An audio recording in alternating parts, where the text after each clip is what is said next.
신성을 깨우지 않는 것이 가장 큰 죄다. 2024년 1월 10일 마음에 심어놓은 신성을 깨우지 않는 것이 가장 큰 죄다. 이것은 천계에서 가난이 연결되는 행위다. 사람을 해하고 도둑질하고 사기를 치는 것만이 죄가 아니다. 죄는 선물로 받은 신성을 깨우치지 못하고 소멸하는 것이고, 그보다 더 큰 죄는 신성을 깨우는 일을 방해하는 죄다. 그것은 원래의 약속이었다. 너희는 그로 말미암아 삶을 얻었고 지구를 누릴 자격을 얻은 것이다. 반드시 알아야 할 것, 너희가 말하는 물질만이 모든 것의 근간이 되어선 안 된다는 뜻이다. 의식 없는 물질은 그저 물질일 뿐, 그로 인해 상승은 어렵고 고에 걸려 윤회도 어려울 수 있다. 슈카이브의 해석, 사람들 대부분은 육적인 존재로 살다가 간다. 육적인 존재란 5가지 감각, 오감에 갇혀 사는 것을 뜻한다. 보이지 않는 것에 마음을 두기보다 보이는 것에 마음을 빼앗기고 산다. 영적 세계에 마음을 두면 돈과 시간을 영적 성장에 사용하게 된다.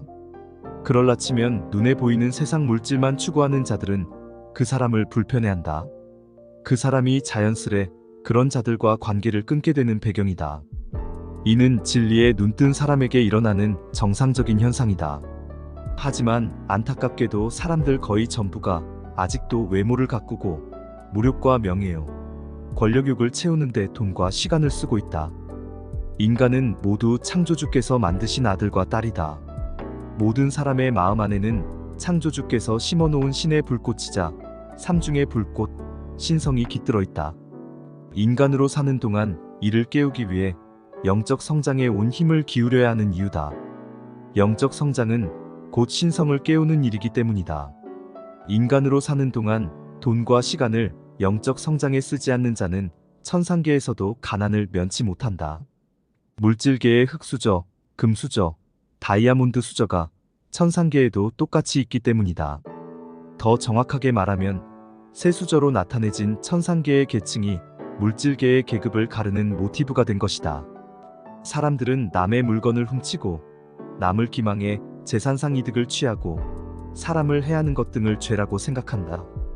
하지만 이보다 더 큰 죄가 있다. 창조주로부터 선물 받은 신성을 깨우지 못한 채 그대로 소멸시키는 것이 그것이다. 한편 이보다 더 큰 죄가 있다면 타인이 신성을 회복하지 못하도록 방해하는 것이다. 나 김도사가 종교 지도자들을 비난하는 이유는 이 때문이다.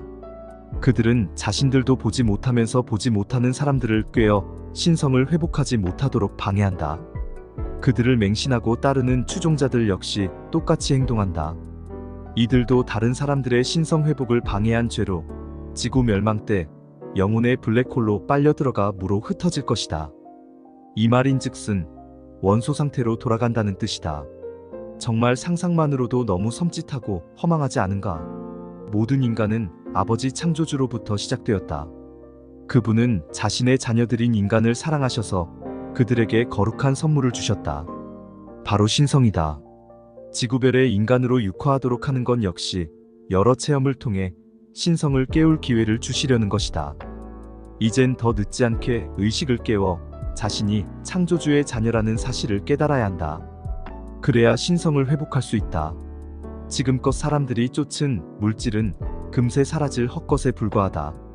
화려한 스펙, 명예와 권력, 빵빵한 재산을 자랑한다 해도 육신을 벗으면 모든 것들이 의미가 없게 된다.